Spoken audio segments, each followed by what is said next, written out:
বিয়ের আগে হুমায়ুন আহমেদ অনেক ঝগড়া করতো আমার সাথে। আমি হুমায়ুন আহমেদের সবচাইতে কুৎসিত ঝগড়া আমার সাথে যেগুলো হয়েছে বিয়ের আগে শুটিং স্পটে। বিয়ের পরে আমার সাথে খুব কম ঝগড়া হয়েছে, বরং বিয়ের পরে আমি অনেক ভালো মানুষটাকে পেয়েছি।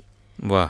হ্যাঁ, যেমন একটা উদাহরণ দেই, মাহফুজ ভাই, আমাদের অভিনেতা মাহফুজ, উনি খুব সুন্দর একটা গল্প বলেন। উনি যখন বলেন আমার এত মানে ভালো লাগে সেই পুরনো কথাটা বললে। হুমায়ুন আহমেদ শুটিং স্পটে ভুলেই যেতেন যে আমার সাথে তার একটা ভালো লাগার একটা সম্পর্ক আছে। একটু পান থেকে চুন খসলে, হয়তোবা ড্রেসটা পরেছি যে আগের শটে আঁচলটা একরকম ছিল, পরের শটে হয়তোবা পিনটা একটু দেখা যাচ্ছে, এমনভাবে বকা দিতেন, অবাক চোখে তাকিয়ে থাকতাম এবং আমার চোখ দিয়ে এত বড় বড় পানির ফোঁটা পড়তো। মেকআপ গলে যাবে বলে আমি এরকম এরকম মাথা নিচু করে তাকিয়ে থাকতাম, এরকম করে পুরো কোলের উপরে পড়তো। তো এটা মাহফুজ ভাই আমাকে এখনও দেখলেই বলে যে আমার এটা আমি কোনোদিনও ভুলতে পারি না যে শাওনকে হুমায়ুন স্যার বকছে আর শাওন এরকম নিচের দিকে তাকিয়ে আছে, চোখ দিয়ে টস টস করে পানি পড়ছে। তো প্রচুর বকা খেয়েছি শুটিং স্পটে। আমিও অনেক সময়, যেমন সে কোনো একটা জায়গায় কাজ হচ্ছে, উড়ে যায় বকপক্ষী নামে আমরা একটা সিরিয়াল করছিলাম। তো উনি আমাকে আমার নাচের একটা পার্ট ছিল, উনি বললেন এটা এভাবে করো। আমি বললাম আমি তো নাচছি, তো আপনি তো আর নাচেন না, সুতরাং আপনি বলতে পারবেন না নাচের পার্টটা এরকম করে, এটা এরকমই হওয়া উচিত। এই বিষয় নিয়ে ঝগড়া আমি সেট থেকে বেরিয়ে চলে এসেছি, করবো না আমি এই কাজ। তো বিয়ের আগে আমাদের অনেক ঝগড়া হয়েছে।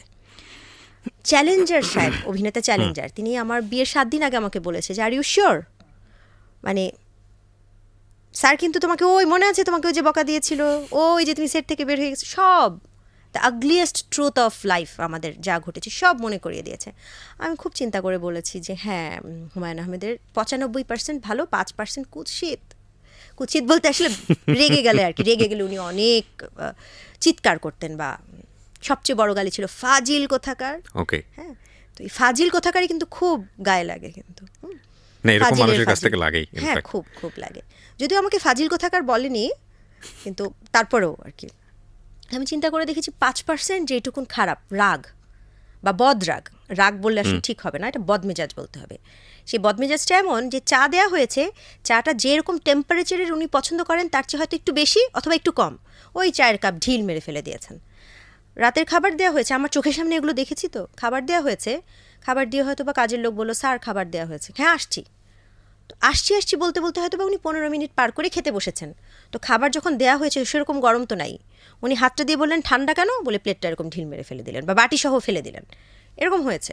তো সেই মানুষটার সঙ্গে সংসার করা তো ডেফিনেটলি ভাবার ব্যাপার আছে। সেটাই আমাকে চ্যালেঞ্জার আঙ্কেল বলছিলেন যে তুমি কি শিওর। আমি চিন্তা করে দেখলাম যে 365 দিনে 4-5 দিন এরকম প্লেটের ভাঙাভাঙি হবে, আচ্ছা ঠিক আছে, মানা যায়।